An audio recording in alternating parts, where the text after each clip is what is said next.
Okay, our next presentation comes from CHPC South Africa. Happy Sithole will be presenting about South Africa's readiness for AI, cloud, and quantum computing. He's going to be joining us today on Zoom. Happy, good to see you.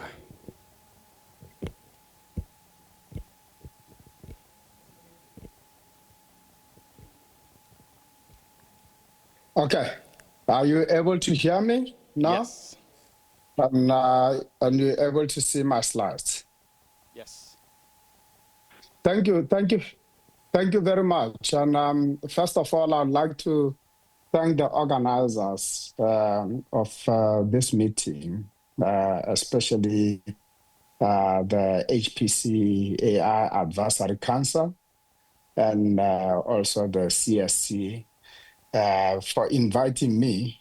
And I would like to also apologize that I really wanted to be with you today, but there were some other pressing issues that I couldn't control on this side. So as I'm speaking, I'm not in South Africa, I'm in Kenya, but I wanted to be in Switzerland. I guess next time I will be able to join you. So I trust that so far the meeting has been very fruitful. So I am joining you and just to share with you what is happening in South Africa and Africa, looking at the high-performance computing developments here and the readiness to adopt these technologies, including the cloud and the quantum computing. As the chair has already indicated, my name is Happy Sithole, and I am with the Center for High Performance Computing in South Africa. So just a quick background about our institution. We are called the National Integrated Cyber Infrastructure, which means that we're looking at all the aspects of cyber infrastructure, high performance computing, broadband connectivity, and these are the organizations that fall under the National Integrated Cyber Infrastructure, including data services. So this is just to give you a view of our building, and I know friend Thomas Schulters has been to this building. This is in Cape Town, very beautiful part of South Africa. That's where our facilities are hosted. And from this point, we are able to support all the research community in South Africa, but also extend the high-performance computing facilities also to Southern African countries, including some countries outside Southern Africa, like Ghana and Kenya. And we also support mission-critical systems like our South African weather services. So this is just give you a view of where South Africa is, and also part of what we're looking at, as I indicated, it's connecting the institutions so that they're able to access the facilities. So what you see here is a map of South Africa, and you can see that this connectivity covers the rest of the country. And at the moment, we're looking at around 100 gig connection across the country. And we also have got decent connectivity that connects us to the world through the West Africa cable, CCOM. So we open for collaboration. This also managed to connect either the East Africa, West Africa. So basically with the connectivity, it enables for us in the country and also to be able to connect with the rest of the world. In terms of our high-performance computing systems, we do run, at least at this stage, on petascale systems. We had one petaflop machine that has been on the top 500, and this has been working very well, mainly x86 systems. And We currently just installed another system which takes us to 4 petaflops. Again, x86 at this stage that we are using.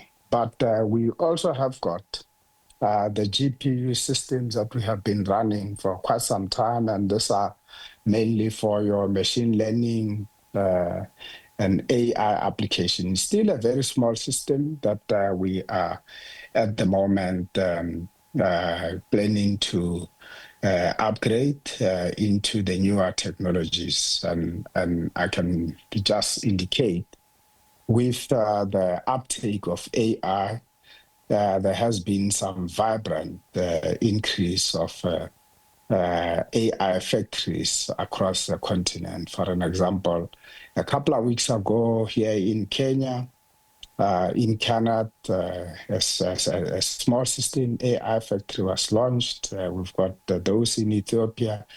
In South Africa, even if it is not sitting in the national labs, in the private sector, looking at serving AI community, we have got large systems that have just been installed. Those are not for research, so they won't be able to feature on your top 500, but this has been installed, and we're looking at working together with these institutions to provide connectivity.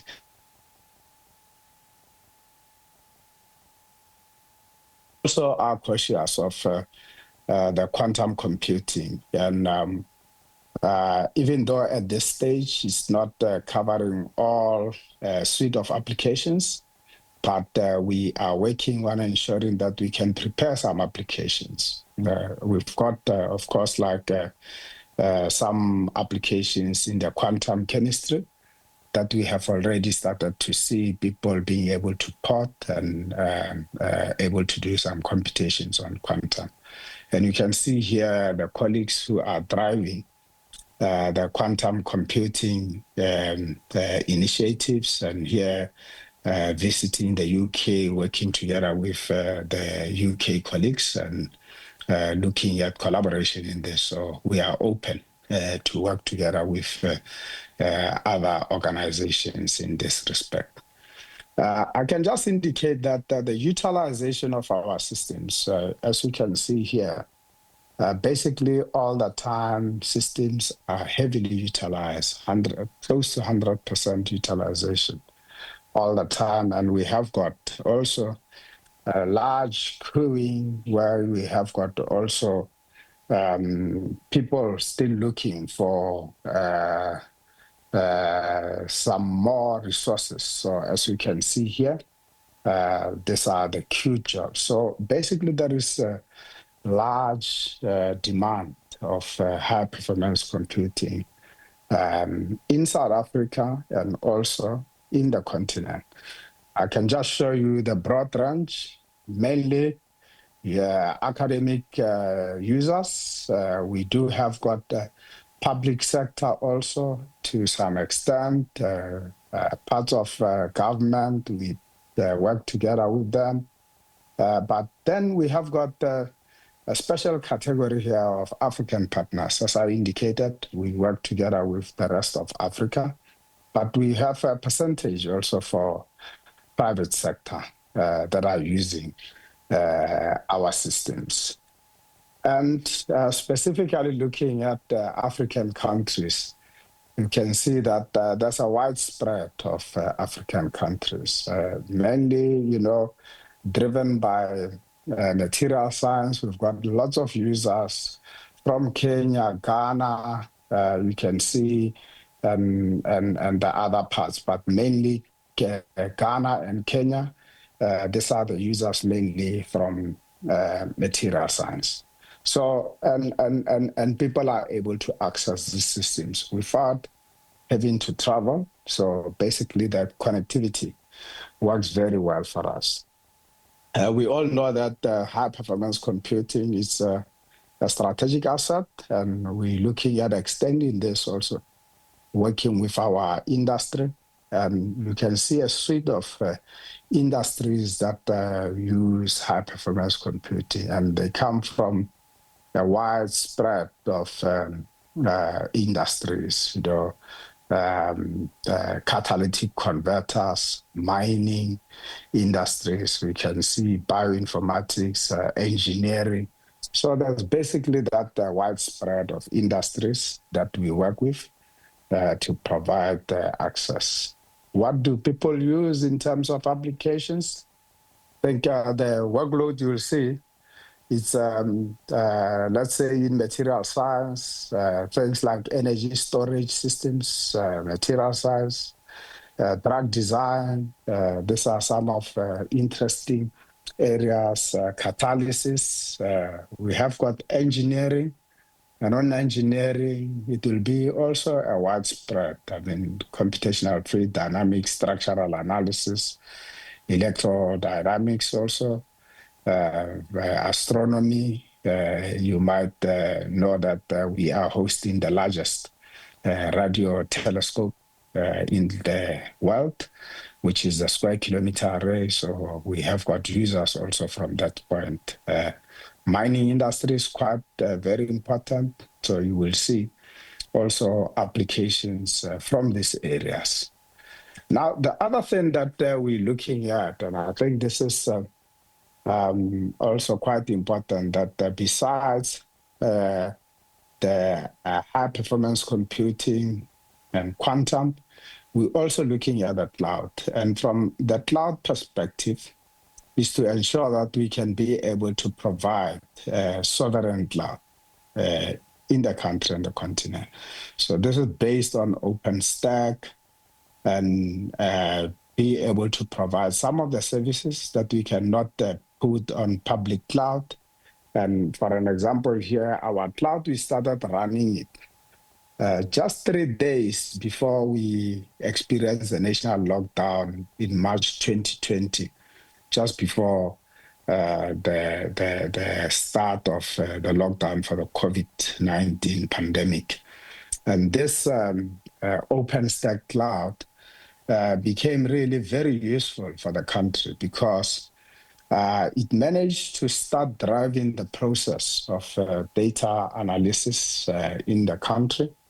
As you can see, also covering, the statistics that the government was using in data-informed decision making, and post that COVID, we still retain now a service that we call the National Policy Data Observatory.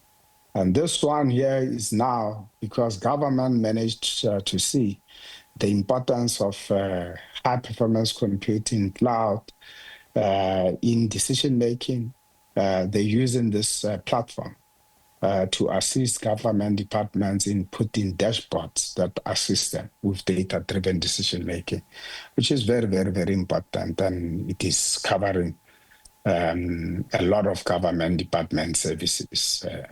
For an example, vaccination certificates during COVID were printed and driven from this cloud. And today we are looking at digital public infrastructure that can be used to access some of the government services. This managed to get 65 million South Africans to be able to print their vaccination certificates. So it has demonstrated that we can be able to use these platforms for service delivery. Other things, for an example, on disaster management, for an example, an area in KwaZulu-Natal where we have got floods. And out of that, we learned that we can bring together various organizations to share the data, put it on the cloud, on this OpenStack cloud, collaborate and be able to have mitigation strategies for disaster management. So these are just a broad range of areas where we really show value for high performance computing. As I indicated, our approach is not just only looking in South Africa, but we're also looking at ensuring that we can provide the services to Hussein. Are you still able to hear me? Okay. Okay, good. All right. So you can see that we've got the strategy to do collaboration also amongst the African countries. And here we've got what we call the SADC cyber infrastructure. This strategy has been adopted by the ministers, and this is more to be able to look at high performance computing and also quantum and cloud computing and AI. And in this, there is meetings every year for practitioners to be able to work together in regional strategy in this. I mean, similar to what we had in Europe, and I would say that we were really inspired by collaboration in Europe, I mean, through PRAISE and also now Euro HPC. So those collaborations inspire our drive to this, and through that, you can see that capacity has been driven for various African countries, and especially in SADC today, we can say most of the SADC countries have got HPC systems. It's only DRC and Angola that we are working on ensuring that they will have some systems that they can have access to. And over that, you can see the smaller systems and the group here. This was a group in Botswana after the installation of the system here. And the other thing that we're looking at, and this is something that is very close to our friends at CSIR-NICIS, Hussein, I think, has participated in this, where we're building capacity for student cluster competition. And we have got the local competition where we select the teams and they participate at ISC. This is investing in the future. And you can see partnership also with the HPC AI Advisory Council. People like Brian have been involved in this, came to South Africa. So this just our way of ensuring that we build for the future. And there has been successes also through this program. You can see once the students from universities across the country participate every year, a different team. And we have seen very good success, which means that when students are given opportunity, they are able to take that and show some demonstration of success. And you can see also that with this, there has been recognition awards also by the HPC Wire Awards 2018 of this programs of building capacity in the continent, not only once, I mean, even in 2022. So these are very good initiatives that we believe encourages us to keep on going and ensuring that we can be able to provide these services. So I'm hoping with this, and if I was there, I will be able to interact more, but it gives you an indication of some of the preparation and the readiness of Africa in participating in HPC, and we're really proud to have HPC AI Advisory Council as part of our partners and their colleagues, Thomas Schulters and Hussein, and I think many more that are on the audience here that have also supported our meeting that we have every year towards the end of the year in building this capacity. I'm looking forward that the next year I should be there in person. And thank you very much, colleagues, for making it possible for me to at least join you virtually. And I am grateful of this opportunity. Thank you very much. Thank you very much, Happy. I have a question actually for you. So before letting others asking questions, you know what you mentioned regarding a student cluster competition reminded me when we were both of us judges and we were just challenging students in the why they selecting this kind of hardware and how it was going. It was really a lot of fun before we just moved from judges to being mentors. So it's not related to that, and I know that South African team for many years, they were like dominating ISC, and they did a great job actually there. So what you're doing is building really these resources, human resources, which is fundamental. And I believe you are not missing a lot of engineers, so you are just getting little by little sustained everywhere. So that will take me to the question about being involved in some of the technology that has been mentioned during this event. So one of them was OpenShami, and this is now have been getting dominated by a lot of sites in Europe. That's including CSCS and Bristol, and from the state Los Alamos, and more others are involved in this. Well, I can see in your presentation you're talking about OpenStack and some of the tools and technologies that definitely facing all the challenges of the futures could be not easy. So do you think or believe that such solutions that have been presented here could be, brought to Africa and just being dominated in the African continent? So how do you see that in the future? No, thank you very much, Hussein, for that. Hey, Brian, thank you. I can see you are there. You are not virtual. You are very right. And as you can see, one of the objectives of your student cluster challenge is to always ensure that we have got a dynamic view of introducing students to technologies. So, and this is what I really like about the Student Cluster Challenge, that we are not afraid to throw the students in the deep end, because this is where we see the learning. You would also know about partnering together with the OEMs to provide technologies. Some of the technologies that you have seen in these competitions are technologies that the OEMs haven't tested themselves. But we use the students because they've got the guts, they've got the energy to go and explore. So these are the things that we have to keep throwing. And you would have seen also, even with us, the Student Cluster Challenge, we started throwing in some of the quantum computing, getting into the cloud, getting the students in there. So absolutely, this is a good point where we have to build the skills and really get the students access and let them explore. So yeah, we're looking forward also to partnering with the HPC Advisory Council and always Brian taking advice on what are some of the challenges that we have to throw to the students.